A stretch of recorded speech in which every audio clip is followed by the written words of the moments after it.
My name is Walter Hayes. I am 72 years old, and 3 weeks ago, my own daughter stood in a courtroom and tried to have me declared mentally incompetent so she could take everything I owned.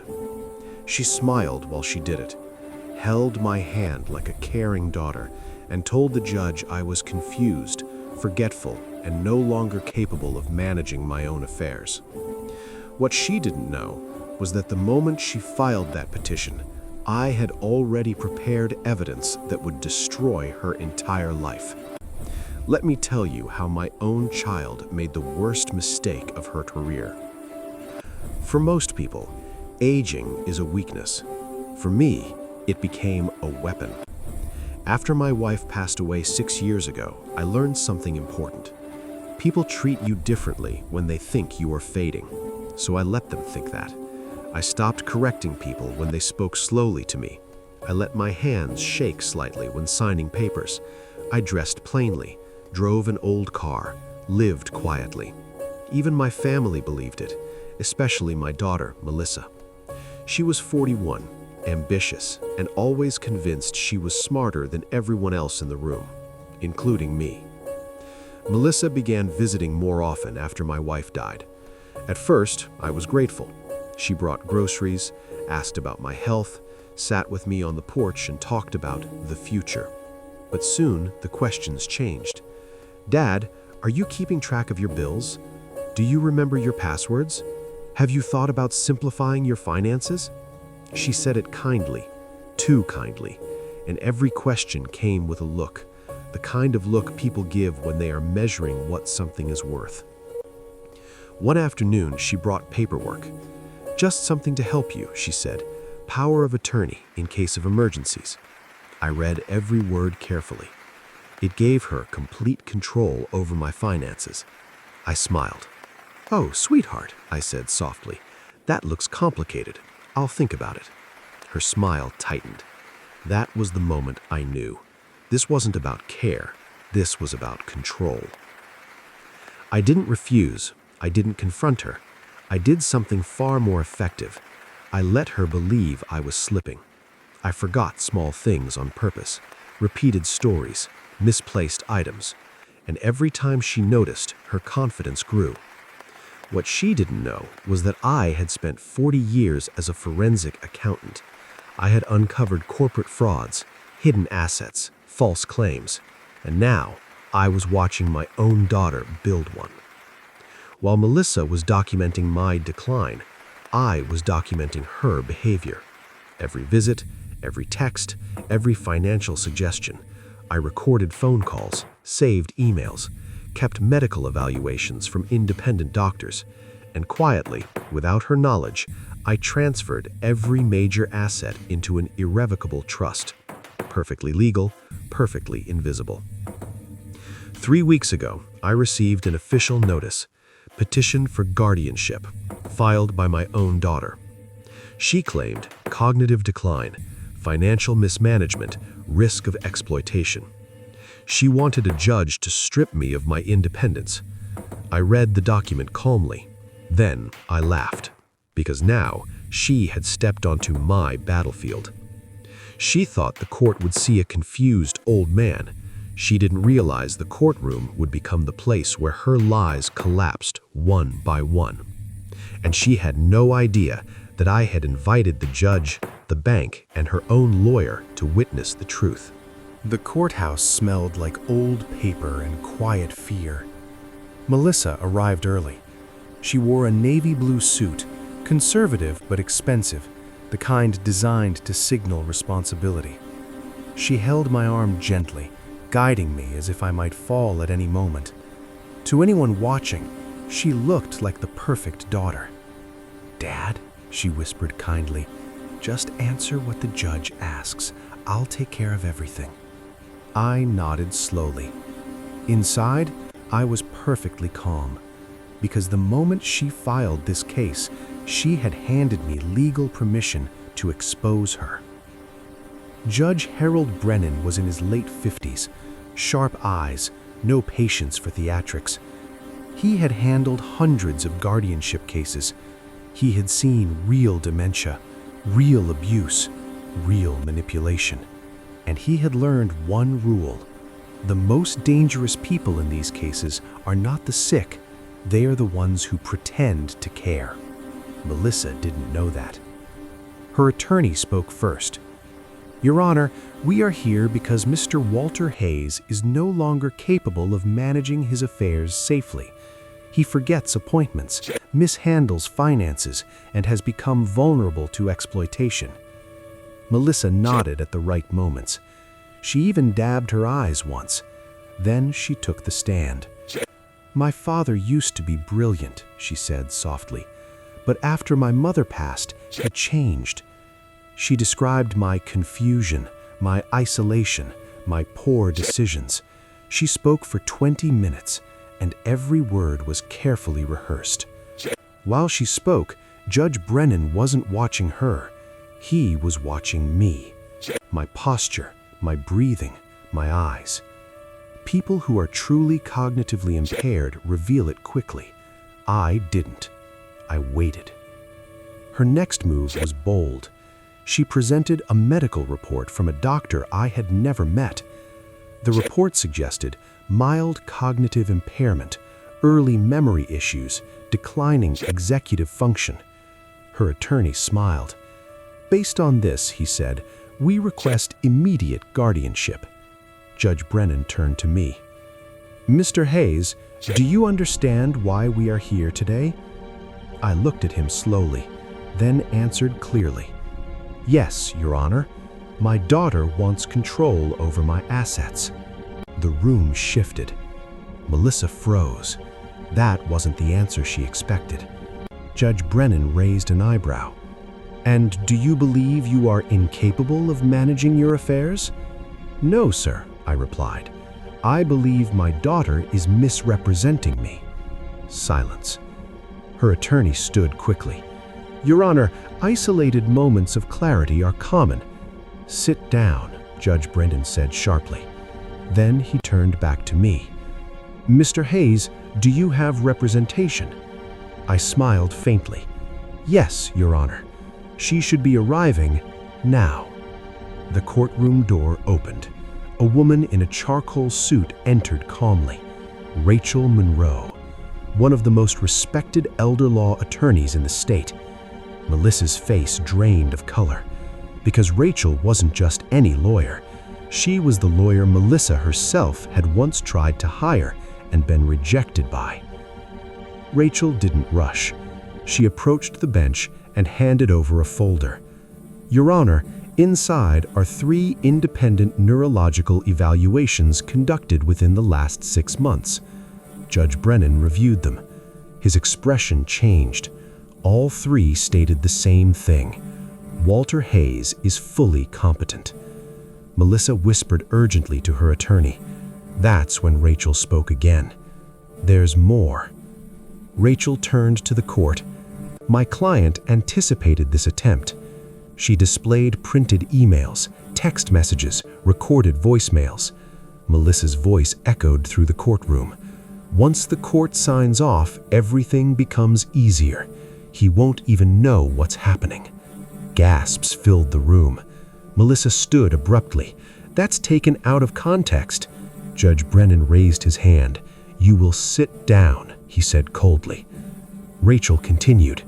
These messages coincide with multiple attempts by Miss Hayes to access accounts she was not authorized to touch. She paused. And notably, Your Honor, all major assets were transferred before this petition was filed. Judge Brennan looked up sharply. Transferred where? Rachel smiled slightly. Into an irrevocable trust. Miss Hayes has no access to it and never will. That was the moment. The moment Melissa understood. She hadn't saved her father. She had been walking into a trap. Her confidence collapsed. She whispered again to her attorney. He didn't answer. Judge Brennan leaned forward. Miss Hayes, this court takes false guardianship petitions very seriously. Melissa tried to speak. Nothing came out. I am dismissing this petition immediately. Relief washed over me. But Judge Brennan wasn't finished. And I'm referring this matter to the district attorney for investigation of elder abuse and attempted financial exploitation." Melissa broke. As court adjourned, she turned toward me. Her eyes were wide with panic. "Dad, please," she whispered. I looked at her calmly, and for the first time, I spoke the truth she feared most. "This isn't over. It's just documented now." They thought I was just a quiet old man until the courtroom fell silent. 2 days after the hearing, my phone rang at exactly 9:14 a.m. "Mr. Hayes," a calm voice said, "this is Detective Aaron Cole, Financial Crimes Division. We'd like to ask you a few questions regarding a guardianship petition filed against you." I had been expecting the call. "Yes," I replied, "I've prepared everything." That sentence alone told him this wasn't a normal case. Melissa believed the court dismissal was the end. It was only the beginning. The investigation uncovered things even I hadn't fully realized. She had contacted 3 doctors before finding one willing to write a vague report. She attempted to access my brokerage accounts twice. She consulted an estate attorney about accelerated inheritance strategies. And the most damaging discovery, she emailed her employer's legal department asking whether guardianship could override trust protections. That email became evidence. Melissa worked in compliance for a mid-sized financial firm. Irony has a sharp sense of humor. When investigators contacted her employer, they placed her on administrative leave within hours. 2 days later, she was terminated. Not for what she attempted to do to me, but for what she revealed about her character. No financial institution keeps someone who tried to steal from their own father. 3 weeks later, Rachel called me. "The district attorney is moving forward," she said. Charges included attempted financial exploitation of an elder, filing false legal claims, and misrepresentation under oath. Melissa was offered a plea deal. She refused it. She still believed she could explain her way out. She had always believed that. The second courtroom felt different. No sympathy, no performances, just consequences. The judge reviewed the evidence, the recordings, the emails, the timeline. Then he spoke. "Miss Hayes," he said, "you attempted to weaponize the legal system against your own father for financial gain." She began to cry, real tears this time.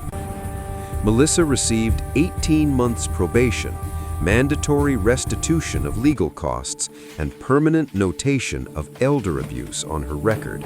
But the harshest sentence wasn't legal, it was personal, a restraining order. She was legally forbidden from contacting me for 5 years. People often ask me if I felt victorious. I didn't. I felt clear. Clear about who she was, clear about who I was. I sold the old house, moved closer to the ocean, and for the first time in years, I lived without pretending to be small. If there's one thing I learned, it's this. People mistake silence for weakness. They mistake age for confusion. They mistake kindness for ignorance. And sometimes they build their own downfall on those assumptions. They thought I was just a quiet old man. They were wrong. People think justice ends when a judge speaks. It doesn't. That's when the real consequences begin. After the court dismissed Melissa's petition and referred the case for investigation, the phone started ringing. Family members, old friends, people who hadn't spoken to me in years. Everyone suddenly had an opinion. My younger sister called first. "Walter," she said carefully, "Melissa is devastated. She says you misunderstood her intentions." I listened quietly. Then I asked one question. "Did she tell you she tried to have me declared incompetent?" Silence. That was my answer. Some family members believed her version. Others didn't want to choose sides. A few never called at all. That hurt more than I expected, but clarity often comes with loneliness. 2 weeks later, despite the restraining order paperwork already in motion, she tried one last manipulation. She sent a handwritten letter, no return address. Inside, 3 pages. She wrote about childhood memories, about how scared she was of losing me, about how she only wanted to protect me from people who might take advantage. The irony would have been laughable if it hadn't been so cruel. At the end, she wrote, "If we could just talk privately, I know I can explain everything." I folded the letter calmly and handed it directly to Rachel. That letter became Exhibit A for violating court boundaries. That's when I realized something unsettling. No one asked how I was sleeping. No one asked how the betrayal felt. They only asked one thing: what are you going to do with the house? So I decided to answer them. I sold it, not out of anger, out of freedom. The house had become a symbol, not of memories, but of entitlement. I moved to a small coastal town, nothing extravagant, a modest place with sunlight and quiet mornings. For the first time in years, I stopped pretending. I spoke clearly, walked confidently, laughed without restraint. And something unexpected happened. People listened. Melissa never expected the story to leave the courtroom, but cases involving elder abuse rarely stay quiet. A local reporter picked it up, then a regional paper, then a national outlet ran a headline: "Daughter's guardianship attempt backfires after father exposes financial scheme." Melissa's name was everywhere. So was mine. I declined interviews, but the message spread anyway. Older people started calling. Men, women, people who whispered their fear through the phone. "My son is doing the same thing. My niece keeps asking about my will. They think I'm confused." I told them the same thing every time. Document everything, and don't assume silence protects you. By the time the district attorney formally filed charges, Melissa had lost nearly everything. Her job, her reputation, her allies. Even relatives who once defended her stopped calling. Not because they believed me, but because they were afraid of being associated with her. That's how trust really dies, quietly. Melissa believed intelligence was loud, that control came from pressure. She never understood the truth. Power comes from patience, and patience always wins. The night before sentencing, I received one final message from her lawyer. She wanted to apologize. Not publicly, not officially, privately. I stared at the phone for a long time. Then I made my decision. The message from her lawyer was brief. Miss Hayes would like to apologize privately before sentencing. No conditions, no media, no lawyers present, just her. For a long time, I didn't answer. Not because I was unsure, but because I finally understood something important. Closure isn't always a conversation. Sometimes it's a decision. We met in a public mediation room. Neutral, recorded, safe. Melissa looked smaller. Not older, smaller. Her confidence was gone. So was her certainty. She didn't sit across from me. She sat beside the wall. A subtle admission of guilt. "I never meant for it to go this far," she whispered. I didn't respond. She kept talking. About pressure, about fear, about how expensive life had become. Then she said the sentence that told me everything. I just needed security. Not once did she say, "I hurt you." That was the moment I stopped being angry. Because anger requires expectation. And I no longer expected her to understand. I spoke once, slowly. Security built on someone else's silence isn't security. She nodded as if she agreed. But agreement wasn't the point. Boundaries were. I stood and left. The courtroom was quiet. No cameras, no drama, just consequences. The judge reviewed the case one final time. He didn't raise his voice. He didn't need to. Miss Hayes, this court exists to protect the vulnerable, not reward deception. Sentence affirmed. Probation, restitution. No contact. Final. Life became smaller and better.